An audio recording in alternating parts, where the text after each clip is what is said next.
Right, what about, we'll go to the ugly points now. So what is your ugly point, Heccu?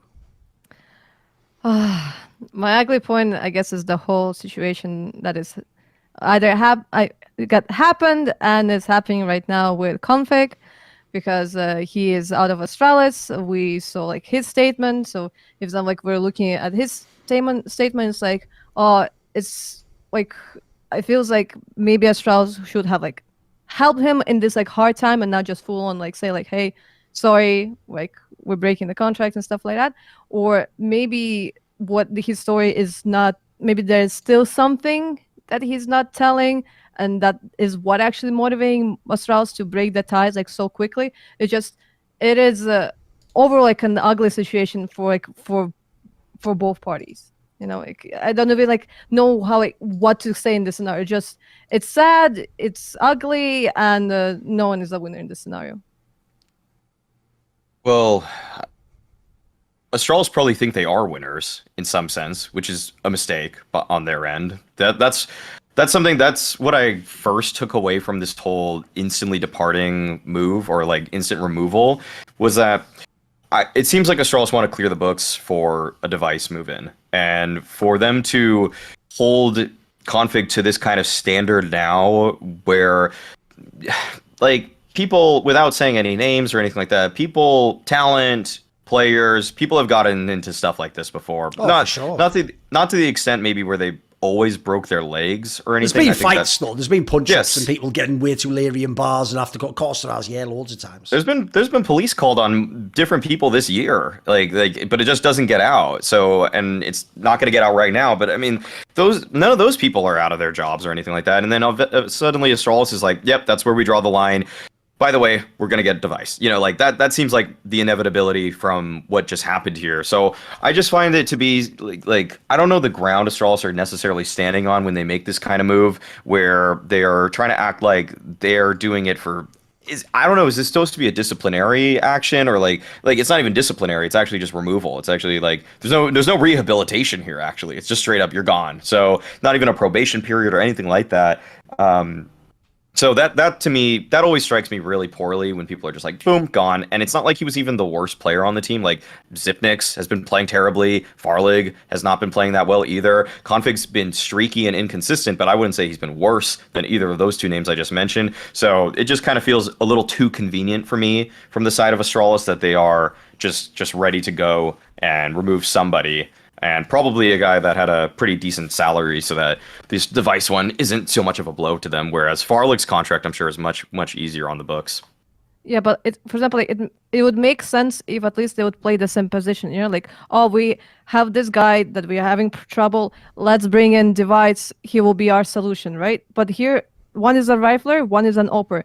Then the question is like, what is happening? Is like they're all got like old opper is being put in the rifling position, or if he's also getting out, then like who is going to rifle? Like it's just like too many questions that right now we don't have answers to. Yeah, one thing I will say on that as well is like no one ever brings this up, I notice, which is why I actually do get the feeling that people just selectively pretend they care about the Academy League. Why is the player coming to Astralis never the academy player as the permanent fifth player? That's never even been on the table. A lot of people, by the way, some people mistakenly think Lockie was in their academy team. They don't know he was on like Tricked or whatever. Like, I know the Mr. guy stood in for the RMR. By the way, that didn't go well. Like, have you noticed that? Like, that's the problem. Astralis has the Astralis talent team. By the way, the most cursed team name ever if you don't actually have fucking good players. Astralis talent. It's like, mate, it's anything but talent. Like, you've actually filtered out the players from the scene that fucking suck. So, well done, I guess. I can tell you a worse name. 00 Prospects. That's a very good one. Yes. That's way worse. That because Yes. there's no prospects for them. Like Yeah, that is pretty funny. Yeah, I will say. I can tell you about like the Astralis talent situation. So like at least like in the first seasons of the Vplay Academy League, they were competing with Furia for the bottom spot. They were not good. So like none of the players that were on that roster could potentially be brought in. It is not a scenario of Mauisnake or maybe like big, like after they went through some changes, none of them work on that level. Then they went through some changes and they started showing better results, but still like none of the players were like truly like the next Bonazy or maybe like even like Grimbo. Like, no. And like one of the problems for that is because usually the players that you get to this level signed from like your region, they're already playing for other organizations, because Denmark is so developed so that they actually have organizations like for like tier 2, tier 3, and they can, if you know, like if it's like a Monazi, he'll be playing for an organization that's like in a tier 2, tier 3, and he'll be able to play RMRs. He'll be able to play all of the events and try to compete and get through maybe like an open qualifier to a bigger thing, right? Like by going into this like Astralis thing, you first of all like you're limiting yourself the amount of tournaments that you can actually play, just because like you cannot play like open qualifiers for Blast and stuff like that, right? And I as I said, like you go to like a different one because there were just so many of them. No, I'm just saying, to me, it just shows that like their academy squad doesn't in any way function like that, and they clearly don't think it does either. Like they're not really ever thinking like, I could give this guy a try, like maybe it works for a few. They're just sort of like, no, bring in like another player. The joke is they did bring in Farley, like it's like just get another known player, like you said, actually someone else who's in the tier 2 or tier 3 team. So that part's whack. Then there's the whole angle that like, absolutely, I do think this is just done because it's bad PR, it's bad optics. By the way, if people don't know, you can even tie this into the whole G2 Carlos situation, because if people don't realise, it wasn't really fans complaining that got him removed. What got him removed is that they are a company with shareholders and massive investors and sponsors that will just, they might see that and go, right, well, I'm going to leave. Or if you don't do something like you're going to tank like the stock price, or people aren't going to invest anymore, or they're going to pull out next round of investment, right? In that scenario, Astralis is in the same position. They're on the Danish stock market. They're a team that, by the way, at the moment currently only survives off optics. They're not one of the top teams in the world. They're not winning big tournaments anymore. In League of Legends, they also have like not a very good team. They're actually living right now off the idea of their whole brand of like, remember, we're like the most professional team. Look, it's all nonsense if you know behind the scenes, but that's what they've built the brand of. Like, we were the professional ones and we had the right team org, we have sports science, because they tried to imply, obviously, that's why they won all the majors and that's why that team was the best ever, etc. So in my opinion, like since that's one thing they've got is this idea like Astralis is just giant org, like they just don't think this is good PR. They think essentially like it probably makes them look like unprofessional. You're getting in fights in this scenario. Now even the stuff there's the other thing that I also find really suspicious is that they were dealing with it behind the scenes, but they had officially only said he was like out because of the fracture and that they were using the stand-in for the RMR. They never said anything about his future at the time. I really wonder if those further articles coming out that basically showed, because remember when it said ankle fracture, that could have been anything. That could be you played football outside. You could even just go down the stairs and you don't notice the last step and tripped and break it. If that was the case, you're not getting kicked for that. What gets you kicked is when stories come out where it's like, actually he was having a fight with someone at a nightclub. Like, what the fuck? First of all, he's in nightclubs, he's having a fight. What? And then it's like a club promoter and he spat at him and then he had to fight the guy. And it's like those are the worst possible stories that could come out. Like if you wanted to talk about stories that could kill your career, those are the ones right there. So then you add in the fact that, like you also said as well, Mauisnake, if the team isn't going to do well, this might sound cynical, but unless you actually really think you can win, you don't want to pay loads of salary to loads of people. Actually, this might be a contract you want to offload. You might in the temporary meantime, even when Device comes back, remember, they don't have to win immediately. Everyone's going to know he's been out for ages. He's going to work his way back into the team. That's even if he does come back. Obviously, there's that whole story where we don't even know for certain he's actually going to come back. It's just implied he will. So I do think there's a lot of fuckery with it. But the worst part about it to me is I think both parties just lose in the long run. Astralis won't be as good. There's no player, by the way, in Denmark that plays Konfig's roles that's going to be better than that's coming to this team. I don't even think there is in Denmark. Like, look at all the rest. Like, is Tessus better than Konfig? I don't think he is, personally. So I don't think there was any way you'd get better because of this move. And if you look at the history of Astralis, guys, Blame F and Konfig are the only big names they've ever signed that weren't the original 5. They've never signed anyone since the Magisk lineup. Like, the players that came in were Bobski and then fucking all those weird pickups that weren't real, like Yugi, and then they had Essa Tag for a while. Like, these aren't, like, big names. So, like, Konfig was a big name. Like, that was one where, yeah, you hope this career, like, went up again, but, like, that was, like, that was a chance to be really good. So now, yeah, it also messes up the whole hype of the Device move. The whole hype of the Device move was, like, right, basically, it's only Zipnik's left to worry about. And even then, by the way, I'd use, like, the JKS logic. Like, he doesn't even have to be that good if you have Konfig and Blame F and Device and you got Clave as your IGL. Like, you're like, hey, let's at least have a chance. You can maybe go to a final with that. You can win a tournament if you get lucky. If you don't and you just bring in Device back after a year off the game and now you just lost Konfig, it's like the team's probably not going to be that great even when Device joins, if he indeed joins. So I think that just sucks all around. And then as well, the way this has been handled, I have to say, even though Konfig did that twit longer where he tried to give his whole side and stuff, the problem with that, by the way, is it is just still he said, she said. Like, for all we know, we can't know how much that's true. He's shaping his own way. Like, in that scenario, we just have to believe him if you like him. That's the premise, right? So in that scenario, that won't do as much as you hope. I know it got sympathy from the fans, but if you're an org, you know, a player might say that anyway. So I'm sorry, like, you're not just going, oh, well, in that case, it's okay that you had the fight. Like, it's just, it could happen to anyone, and that's okay. What you're hearing in that story, by the way, some of it's even worse in a fucked up way, Maui. You know, like, a lot of people were like, wow, like, congrats to Konfig for his bravery.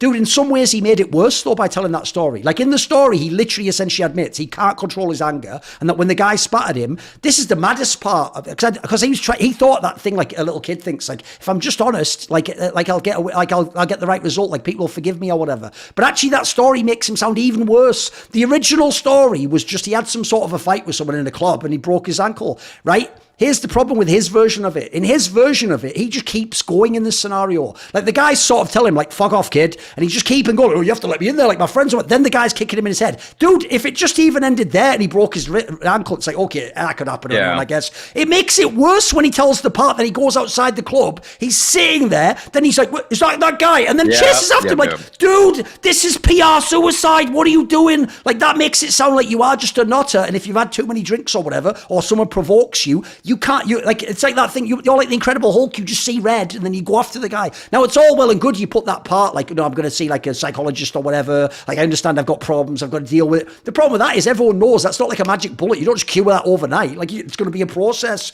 and you're also going to have to do things like probably have to be a lot more careful if you go out drinking. What can you do in these nights? So unfortunately, even though to me, Konfig's a mega talent, and this is the player I would gamble on and hope that he gets those things right, there's a lot of teams out there will genuinely just think, yeah, it's not like he's simple, though, so I'm just not going to gamble on it. You know what? Get the next good player. Remember, nowadays, it didn't even have to be Danish anymore. We've got all these fucking international players. What they're going to do instead is they're going to look around the scene, and they're going to go, look, I'll give an extreme example. He's not as good as Konfig, but this is one. They're going to look and go, like, you know what? Maybe Mouse didn't like B-Mass, but he's not a bad little player. He's got a decent AK. I've never heard any stories like that about him, because that's the other thing I'll quickly throw in there. It's not just the case that Konfig had a track record of similar behaviour, obviously not fighting people almost to the death and get his leg broken, but just like being a bit argy, potentially getting in like scuffles. I've even heard stories where it happened in Astralis. So it's like, that's the other problem with that one. Even though I do think like Astralis is fucked up, and I do think it's a bit evil to do it, because here's the other thing. All those orgs always sell it to the public that they're a family and that they like care about the person. Yeah. It's like, well, this isn't what you do. If your family member did that, you wouldn't go, oh, you're being a dickhead, I'm fine, get up our family then. Like, that's not what you do to family. So I just hate that angle. Like, as an org angle, if I'm just thinking of some guy in a boardroom who doesn't understand Counter-Strike, doesn't know what talent Konfig has, and he just hears this story and goes, well, we can replace him, right? And, you know, maybe even have like a few months without the salary or whatever. Like, and then the last thing I'll throw in there is that people are going to think it's been a nice org that they cancelled the contract instead of making him sit on the bench and try and sell him. I think that implies something really bad, which is, one, I don't think they thought anyone would pay a buyout. I think they genuinely thought, like, if we ask for a buyout, already no one wants this guy anyway because of what's just happened. And then two, I know this will sound fucked up, I think that the reason why you cancel his contract like that is I think what happened is this. I think that phrasing is really tricky. It sounds, Maui, like you just go, you know what, we both just go our separate ways. You're not in Astralis anymore. You're not helping. I think what that actually means is you officially don't play for us and you're released. But I think behind the scenes they were like, but you can keep like the last 3 months' salary. Because the reason I think you do that is because you don't ever want him to do the one where it's like, oh, well, now they've kicked me and fucked me over. Right. Thorin reflections with Konfig. Why Astralis fucking sucks. Like, and then he go into all the detail. This is where, you know what, if you give him those 3 months salary or whatever, you might start going, yeah, you know what, they were kind of a cool org, and you know, it wasn't so bad. It was my fault the way it ended. So I also think it's one of those topics that will, like, you have to wait years to really know what happened with him and Astralis here and what the push and pull was, and did he jump, was he pushed, all that. It'll take years before that'll come out. We won't get that like in 3 months, in my opinion. I get really annoyed with the family angle, like where Astralis always does this. This is the quote, actually, I found it from them signing. They will forever be a part of the Astralis family, and no matter what path they choose on behalf of every single person in Astralis, I wish them the very best, says Kasper. And it's like, you literally just like break up with your family members. Like, what? Just don't use that term. It's just, I think it's always just like, it's just so fake. It's just the fakest I know. shit. No one believes it. I know it sounds cool, but no one believes it if you're in the scene. You know, it's just orgs and companies, you know. Yeah, like just be honest. Just be a little bit more real on that end. I mean, what's so ugly about this, I guess, for me to sum up my thoughts, is that this could actually just ruin a lot of Konfig's chances for the future and maybe his life too, because after something like that, especially with unless we see some serious rehabilitation from him on his end, and but like this is a huge drop for him, and it's going to be a while before anybody believes they can take a chance on him, and two, I think he probably has to work his way up from a tier 2, tier 3 team now. I don't see any way a tier 1 org is going to take a risk on him. Even though you listed all those ones in your tweet about ones that probably should, it just doesn't seem like it's likely given the situation and everything he put out there publicly himself. I'd say it probably like really depends on what kind of potential like organization could be interested in him, because if something like this would happen maybe from one of the players, like Bad News Eagles, they'd be like, what can we say? They have hot blood, they're emotional, happens, right? But Astralis is one of those teams that really cares about their PR. Like that's like their players are like the most PR trained, like whenever I have like interviews, Konfig was like the one that felt the least Astralis, like when it comes to interviews. He was just saying like the way how he feels. It didn't feel like, like you couldn't see this like media training with him, at least.